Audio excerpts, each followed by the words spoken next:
Day 5 అయితే రానే వచ్చేసింది. What I eat at office in a వీక్‌లో ఈరోజు డే 5. ఈరోజు ఆఫీస్‌లో బ్రేక్‌ఫాస్ట్ ఏం పెట్టారో చూసేద్దామా? చూసేసారు కదా! ఈరోజైతే ఇడ్లీ పెట్టారు. నేనైతే 2 ఇడ్లీస్ అయితే పెట్టేసుకున్నాను. మనకి పోహ పెట్టారు. సో, కొంచెం పోహ అయితే పెట్టుకున్నాను. ఈరోజు మనకి ఫ్రూట్ వచ్చి జామకాయ ఉంది. డైలీలాగే ఒక 2 పీసెస్ అయితే పెట్టుకున్నాను. ఇంకా మనకి ఇక్కడొచ్చేసి చాకోస్ ఇవన్నీ ఉన్నాయి. నేను వద్దనుకున్నాను. ఇంకా మనకి ఓట్స్ కూడా ఉంది. ఎగ్స్ ఈరోజు సాటర్‌డే. No eggs.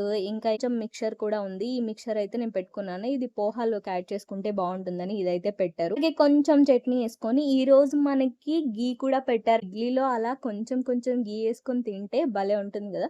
సో, కొంచెం అయితే వేసుకున్నాను. ఈరోజు నా బ్రేక్‌ఫాస్ట్ మెనూ వచ్చేసి ఇది. ఇప్పుడే లంచ్ కూడా అయిపోయింది. లంచ్‌లో వచ్చి ఫస్ట్ అయితే ఈరోజు మాకు వైట్ రైస్ పెట్టారు. ఇండియన్ స్టైల్‌లో 2 టైప్స్ ఆఫ్ కర్రీస్ పెట్టారు. నేనైతే వద్దనుకున్నాను. స్వీట్ అయితే స్కిప్ చేసేద్దాం. ఇంకా మనకొచ్చేసి రోటీ. ఒక రోటీ అయితే పెట్టుకున్నాను. ఇంకా దొండకాయ వేపుడు పెట్టారు. అదైతే కొంచెం పెట్టుకున్నాను. ఈరోజు శనివారం Govinda Govinda no non veg. ఇంకా అలాగే కొంచెం సలాడ్ పెట్టుకున్నాను. ఇంకా మనకి ఇక్కడ వడియాలు పెట్టారు. ఇదేదో వంకాయ పచ్చడి అంటే ట్రై చేద్దామని పెట్టుకున్నాను. ఈరోజు నా లంచ్ మెనూ వచ్చేసి ఇది. చూసారు కదండీ! What I eat at office in a వీక్‌లో 5 డేస్ అయితే నేను మీకు చూపించేసాను. మిగిలిన 2 డేస్ వీక్ ఆఫ్ మనకి తెలిసిందే. ఈ సీరీస్ మీకు నచ్చినట్లయితే ఖచ్చితంగా లైక్ చేసి ఫాలో చేయండి. ప్రీవియస్ వీడియోస్ చూడని వాళ్ళు ఉంటే ఛానల్‌లోకెళ్ళి చూసేసేయండి.